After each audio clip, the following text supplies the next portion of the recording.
حیات الصحابہ میں مولانا یوسف رحمۃ اللہ علیہ نے ایک بہت ہی عجیب واقعہ لکھا ہے کہ جنات کی دعوت سے حضرت تمیم داری رضی اللہ تعالیٰ عنہ نے اسلام قبول کیا۔ حضرت تمیم داری رضی اللہ تعالیٰ عنہ بیان فرماتے ہیں کہ جب نبی کریم صلی اللہ علیہ وسلم نے نبوت کا اعلان فرمایا، آپ صلی اللہ علیہ وسلم مبعوث ہوئے، تو اس وقت میں ملک شام میں تھا۔ کسی ضرورت کی بنا پر میں نے سفر شروع کیا۔ سفر کرتے ہوئے جنگل میں مجھے رات آ گئی۔ جب میں سونے لگا تو میں نے کہا کہ میں اس جنگل کے، اس وادی کے سردار جن کی پناہ میں آتا ہوں، اور جب میں سونے کے لیے بستر پر لیٹا تو مجھے ایک منادی نے آواز دی، وہ نظر نہیں آ رہا تھا۔ آواز یہ آئی کہ اللہ کی پناہ مانگو، جنات کی پناہ مت مانگو، اللہ کے مقابلے میں جنات کسی کو پناہ نہیں دے سکتے۔ میں نے کہا واللہ یہ کیا بات ہے؟ تو آواز آئی کہ مکہ معظمہ کے امی لوگوں میں اللہ تعالیٰ نے اپنا رسول صلی اللہ علیہ وسلم مبعوث فرمایا ہے۔ ہم نے ان کے پیچھے مکہ معظمہ میں ہجون کے مقام پر نماز پڑھی ہے،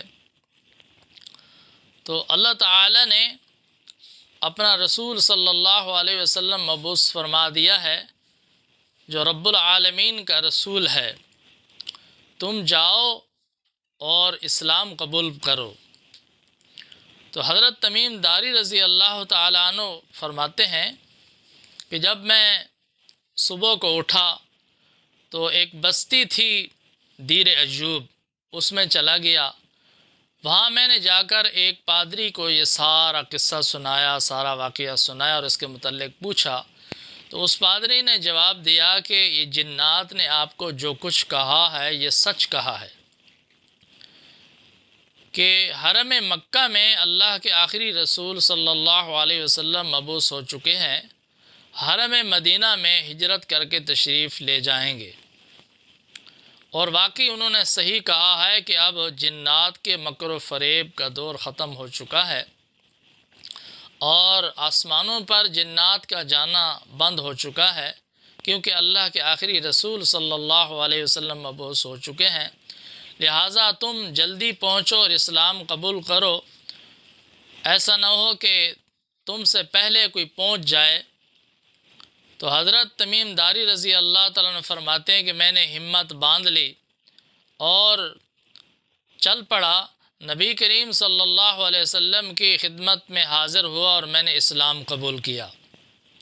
تو میرے بھائی اور دوستو، حضرت تمیم داری رضی اللہ تعالیٰ عنہ نے جنات کی دعوت پر اسلام قبول کیا، اور یہ بات جنات نے حضرت تمیم داری رضی اللہ تعالیٰ عنہ کو بتائی کہ اب جو جاہلانہ مشرکانہ خیالات تھے کہ ہر وادی میں، ہر جنگل میں جن کی حکومت ہوتی ہے اور اس کی پناہ مانگنی چاہیے تو پناہ مل جاتی ہے، یہ بات غلط ہے، بلکہ اللہ کے مقابلے میں جن کسی کو پناہ نہیں دے سکتے، صرف اللہ کی پناہ مانگو۔ تو دعا ہے کہ اللہ تعالیٰ ہم سب کو ان واقعات سے نصیحت حاصل کرنے کی توفیق عطا فرمائے۔ وآخر دعوانا ان الحمد للہ رب العالمین۔